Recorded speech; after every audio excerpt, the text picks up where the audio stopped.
Hi, Ed.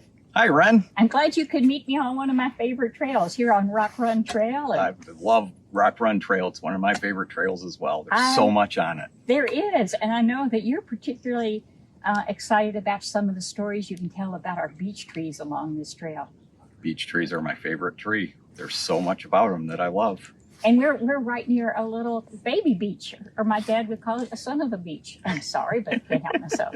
All right. So what do we have? What do you want to tell us about the beech trees this time of year with spring unfurling and all that? Well, one of the things I love about beech trees is that they keep their leaves all winter, and they're very pretty. It's nice cream color, and these will fall off as the new leaves start to sprout.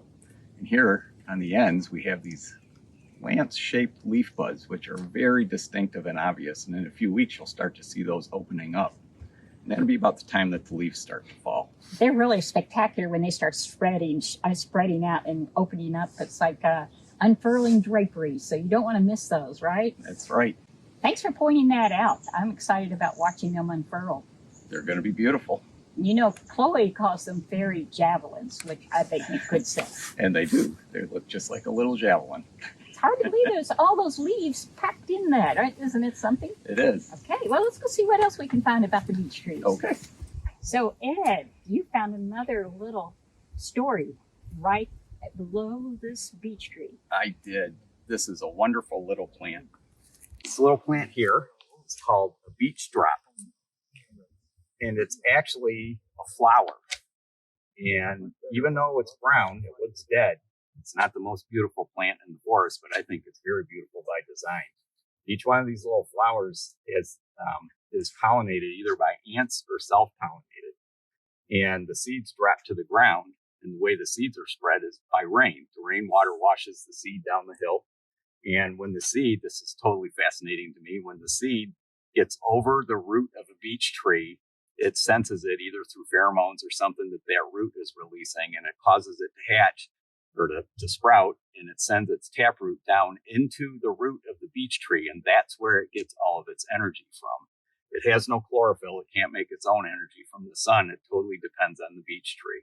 Wow. So that's how they've spread, and the question always comes up, do they hurt the tree? Well, not really. There's so few of them, and the root system is so massive that they're happy to just live there, and the beech trees don't seem to care. Can I ask another question? Sure.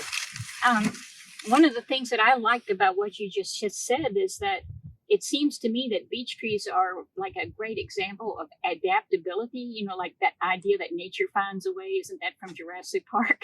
And so in a sense, that's what's going on here, isn't it? It is exactly what's going on. Right. I think that is absolutely fascinating. One of the things I love about hanging out with my volunteer naturalists, I learn a lot from them. You shared with me some things I did not know about the beech drop. So thank you, Ed. Oh, you're welcome. They're very cool. So, Ed, I know you found the other story of the beech tree you wanted to share, and you've got a great example. You want to tell us? I did. So what we have here, a lot of times when you look up in the beech trees, you see this black stuff hanging from the branch. This is actually a sooty mold fungus or a honeydew fungus. And what it comes from is there's a type of aphid that likes beech trees. It's called the beech blight aphid, or otherwise known as the boogie woogie bug, because they have a little white tuft that they extrude. And when you get near the branch, they're all lined up, and then they all do the boogie woogie. They all shake, and it's very funny to watch. But what happens is they extrude their honeydew, their poop, in other words, and it falls down from the branch they're on onto another branch. And then this fungus comes along, and it likes to grow on that honeydew. And so you see this black mold, sooty mold fungus hanging on the beech trees.